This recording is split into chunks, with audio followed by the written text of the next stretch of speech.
কি গরম লাগছে গো। তো আমি বেশিরভাগ দিনই ভেজ খাই। বাবার সাথে দেখা করে চলে এসেছি, এখন নিশ্চিন্ত। Hey guys, good afternoon. কেমন আছো সবাই? আশা করবো সবাই খুব ভালো আছো। তো আজকে সানডে, হ্যাপি সানডে। তো সানডে মানেই সবার বাড়িতে স্পেশাল কিছু, তাই না? চিকেন নাহলে মাটন, নাহলে ভালো কিছু। যারা ভেজ খায় ভেজের মধ্যেই ভালো কিছু, তাই না?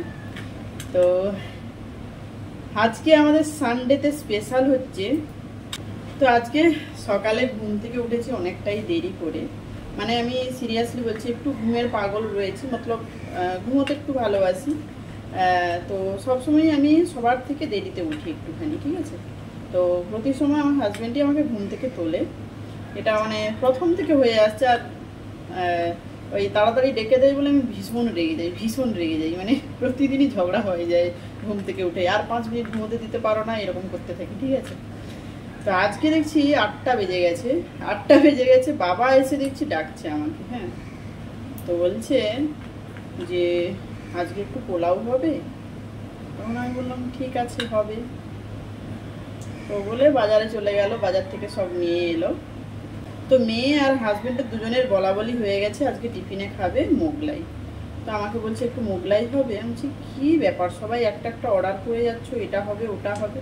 বলছে তার জন্যই তো 8টা পর্যন্ত ঘুমোতে দিলাম, আবার দুপুরবেলা ঘুমোতে দেবো, একটু ভালো করে খাইয়ে দাও। মানে কি বলবো। তো যাই হোক, সকালে ব্রেকফাস্টে করেছি, মোগলাই করেছিলাম, মোগলাই আলুর তরকারি। আর এই যে এখন করব পোলাও, চিকেন। আর বাবা মা খুব একটা মাংস খেতে পছন্দ করে না, তাই জন্য ইলিশ মাছ একটু ছিল, ইলিশ মাছ করলাম। আর একটু সবজিও করলাম, সবজিগুলো না নষ্ট হয়ে যাচ্ছে, বুঝলে তো, তাই জন্য সবজি একটু ছিল, ওটাও করলাম। তো চলো আজকে সানডে স্পেশাল মেনুটা একটু বানাবো, তো তোমাদের সাথেও একটু শেয়ার করে নেব। এই দেখো, কথা বলতে বলতে কাজগুলো ছাড়িয়ে নিয়েছি।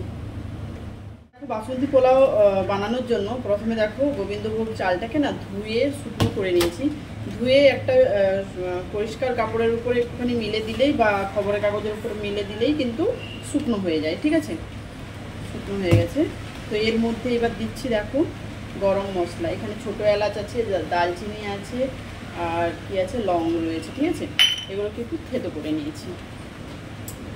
এইবার দিচ্ছি এই, মানে কি বলবো বলো, চাল অনেকটাই নিয়েছি, 2.5 বাটি, ঠিক আছে? তো নুনের আন্দাজটা, আচ্ছা 1 চামচ, 2 চামচ, 2.5 চামচ নিলাম, জানি না কি হবে। আচ্ছা চিনি দিচ্ছি। এবার কি বলতো, কম জিনিসের আন্দাজ করতে পারি, কিন্তু বেশি হয়ে গেলে না তখন আন্দাজ করতে ভুলভাল হয়ে যায়।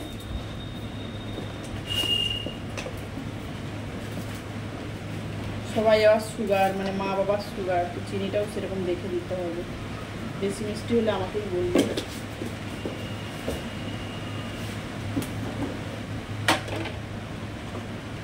বাবা হলুদ গুঁড়ো নেই, হলুদের গুঁড়ো একটুখানি দিচ্ছি, দাঁড়াও নিয়ে আসছি। হলুদের গুঁড়ো দিলাম। এবার দিচ্ছি আদা বাটা খানিকটা। আদাটা অনেকে দেয় অনেকে দেয় না, কিন্তু দিয়ে দেখবে ভালো লাগে স্মেলটা। এবার দেব ঘি। এই ঘিটা কিন্তু আমাদের বাড়িতে বানানো, মানে আমিই বানাই বাড়িতে।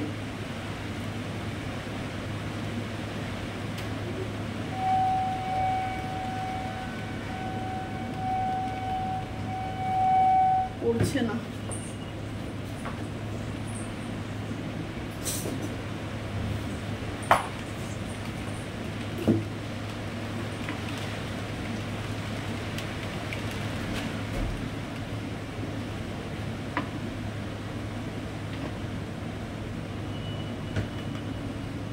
এইটা এবার সব কিছু দিয়ে ভালো করে মাখিয়ে নেবো। মাখিয়ে নিয়ে আমি 10-15 মিনিট রাখবো, রেখে তারপরে আবার দেখাচ্ছি।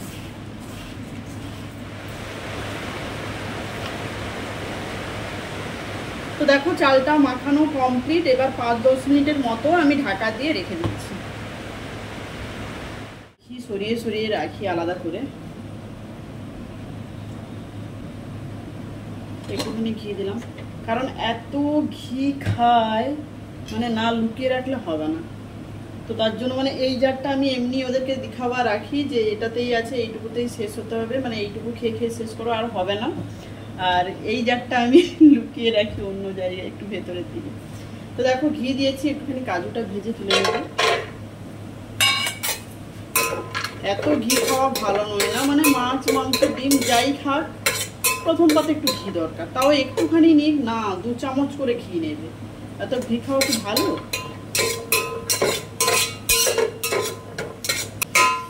কি গরম লাগছে গো।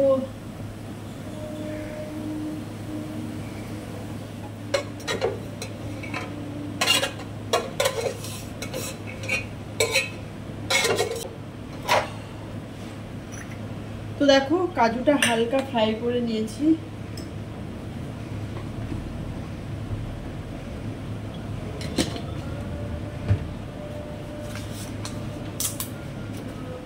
অল্প একদম ঘি দিয়েছি। এবার এর মধ্যে দিয়ে দিচ্ছি ছোট এলাচ, দালচিনি আর লং একটুখানি থেতো করে দিয়ে দিচ্ছি, তেজপাতা। এর মধ্যে দিয়ে দিচ্ছি চালটা। এবার চালটা এই অবস্থাতে 5 মিনিটের মতো, আর এই দাঁড়া 5 মিনিটের মতো নেড়ে চেড়ে নেব।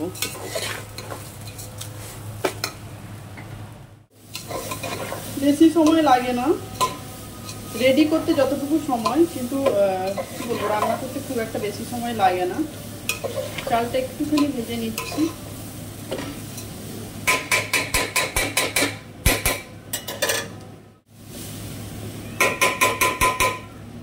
এবার দেখো এখানে 2.5 বাটি আমি চাল নিয়েছিলাম, তো এখানে আমি 5 বাটি জল গরম করেছি, মানে যতটা চাল নেব তার ডবল।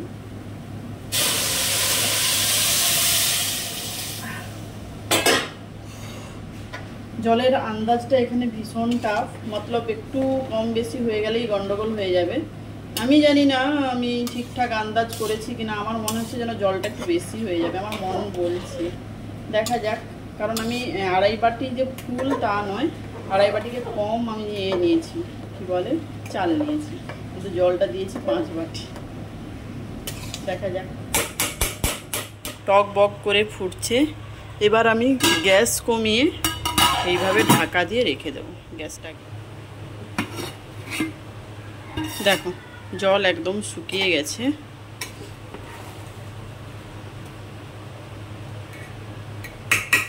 এরকম হয়ে গেছে, গ্যাস কিন্তু একদম কমানো আছে। এবার দিয়ে দিচ্ছি এই যে কাজুটা ভেজে রেখেছিলাম, এই কাজুটা দিয়ে দিচ্ছি, আর এই যে কিশমিশটা ভিজিয়ে রেখেছিলাম এটাও দিয়ে দিচ্ছি।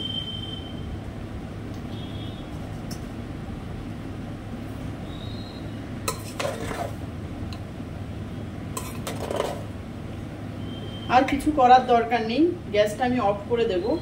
গ্যাস অফ করে দিয়ে রেখে দিলে মানে যখন একটু ঠান্ডা হয়ে যাবে না, এটা একদম ঝুরঝুরে হয়ে যাবে, ঠিক আছে? আর চাল একদম সেদ্ধ হয়ে যাবে, কোনো চাপ নেই। কাজুটা বোধহয় একটু কম হয়ে গেল, বুঝলে?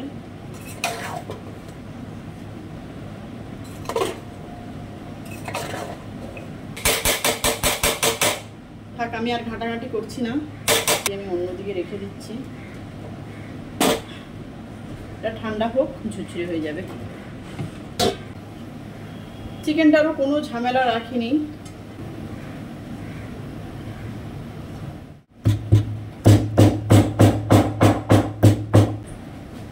তো দেখো মোগলাই যে করছিলাম, কড়াইতে একটুখানি তেল ছিল, ওই তেলের মধ্যে একটুখানি তেল দিলাম।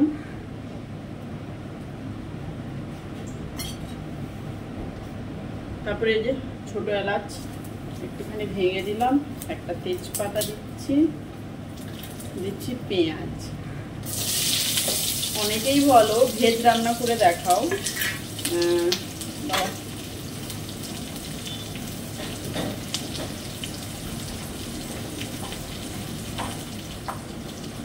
তো আমি বেশিরভাগ দিনই ভেজ খাই, কিন্তু ভেজের দিনগুলোতে এতটাই আমি সাদামাটা রান্না করি, এতটাই তেল কম মশলা দিয়ে মানে রান্না করি। তবে হ্যাঁ, কিছু কিছু তরকারি খুব টেস্টি করি, মানে তখন ইচ্ছে করে কিছু কিছু, যেমন পটলের তরকারি নিরামিষে একটু না তেল মশলা টসলা দিলে ভালো লাগে না। তো তো ভেজের দিনগুলোতে দেখানো হয় না, ঠিক আছে। এবার চেষ্টা করব ভেজের রেসিপিগুলো তোমাদের সাথে শেয়ার করার, ঠিক আছে। এখানে দেখো চিকেনটা আদা রসুন লঙ্কা গুঁড়ো, হলুদ গুঁড়ো, ধনে গুঁড়ো, জিরে গুঁড়ো, দই, নুন, হলুদ সব কিছু মাখানো আছে, কোনো কিছুই আর বাকি নেই। মানে কি বলতো, ম্যারিনেট করে রাখলে না চিকেনটা অনেক তাড়াতাড়ি হয়ে যায়, তার জন্য মাখিয়ে রেখেছিলাম। এখন অলরেডি বাজে 1টা বাজতে যায়, তো যাই হোক, তো ঝটপট হয়ে যাবে। পেঁয়াজটা ভাজা হলে চিকেনটা দেবো, তারপরে ঢাকা দিয়ে দিয়ে রান্না করতে হবে। দেখো পেঁয়াজটা ভাজা হয়ে গেছে, তেল কিন্তু একদম কম দিয়েছি, কারণ সকাল থেকে যা তেল খাওয়া হচ্ছে এর বেশি নয়, ঠিক আছে। এবার দেখ, একটাই আলু দিলাম, আর এই যে চিকেনটা দিয়ে দিলাম, আর কিছুই না, ঢাকা দিয়ে দিয়ে জাস্ট করতে থাকবো। আর যেহেতু চিকেন কষা হবে, মানে ঝোল হবে না, তো জল না দিলেও চলে যাবে।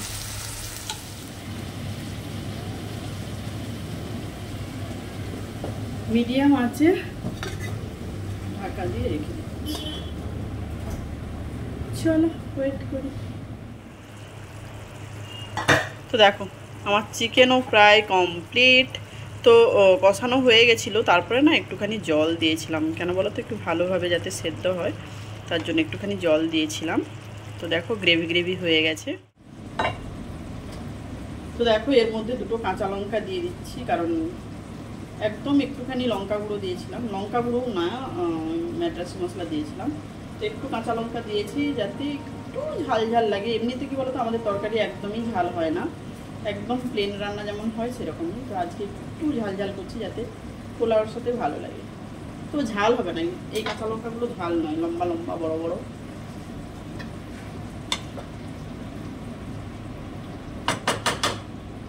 এবার দিয়ে দিচ্ছি ধনে পাতা।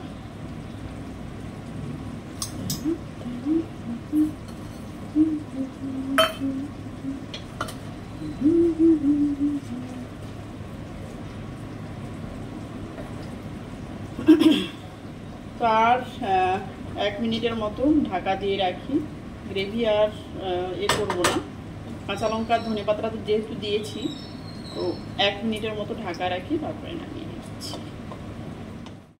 তো দেখো একদম ঝরঝরে, যেমনটা আমি বলেছিলাম, একদম ঝরঝরে পোলাও রেডি। আর কি বলবো, একটা ভাতের সাথে একটা ভাত লাগবে না, এতটাই ঝরঝরে। আর সঙ্গে এই যে চিকেন, আর এই যে মিক্সড ভেজ যেটা বলেছিলাম ওইটা, আর এটা ইলিশ মাছটা। বাবার খাওয়া হয়ে গেছে, আমাদের 4 জন বাকি। তো তখন ভিডিওটা এন্ড করতে পারলাম না, তাড়াহুড়ো করে বেরিয়ে গেলাম মানে তোমাদেরকে আগের সপ্তাহে বোধহয় বলেছিলাম যে বাবা ভেলোর গেছে, তো বাবা ফিরে আসছিল, তো বাবার সাথে দেখা করতে যাওয়ার ছিল। তো দেখা করতে যাবো বলে তাড়াহুড়ো করে খেয়ে উঠে পড়েছিলাম, মানে খাবো বলে, তাই জন্য তাড়াহুড়ো করছিলাম। তো বাবার সাথে দেখা করে চলে এসেছি, এখন নিশ্চিন্ত। চলো আজকের ভিডিও এখানে এন্ড করছি। ভিডিও ভালো লাগলে অবশ্যই লাইক করো, শেয়ার করো, কমেন্টস করো। আর যারা যারা নতুন রয়েছে এখনও পর্যন্ত চ্যানেলটা সাবস্ক্রাইব করোনি, তাদের বলবো ভিডিও যদি ভালো লাগে অবশ্যই চ্যানেলটা সাবস্ক্রাইব করে দিতে। চলো আজকের মতো টাটা।